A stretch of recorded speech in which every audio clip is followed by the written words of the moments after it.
તમે તમારા બેંક એકાઉન્ટમાં ફિક્સ ડિપોઝિટ શેના માટે કરાવો છો? જેથી ફ્યુચર સેફ રહે, બરાબર ને?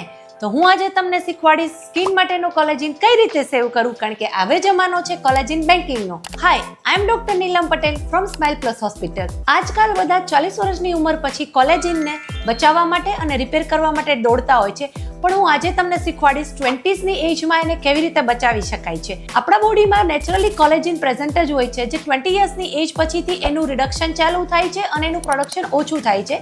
તો આ એજ તમારા માટે બેસ્ટ છે કે તમે અત્યારથી જ કોલેજિનને બચાવી શકાય, સાચવી શકાય એ ટાઈપની ટ્રીટમેન્ટ, જેમ કે માઇક્રોનિડલિંગ છે, રેડિયો ફ્રીક્વન્સી છે, હાઇફુ છે, માઇલ્ડ પીલિંગ છે, આ બધી ટ્રીટમેન્ટ આપણે સ્ટાર્ટ કરી શકીએ છીએ. કારણ કે 40 વર્ષની એજ પછીથી જ્યારે તમારે કોલેજિનને બચાવવા માટે પ્રોસેસ કરો છો, ત્યારે એ બહુ જ સ્લો પ્રોસેસ રિઝલ્ટ આપે છે અને કોસ્ટલી પણ પડે છે. The golden rule for your skin is the sunscreen and retinol, જે તમારી સ્કિનના ઇન્સ્યોરન્સ પોલિસી છે.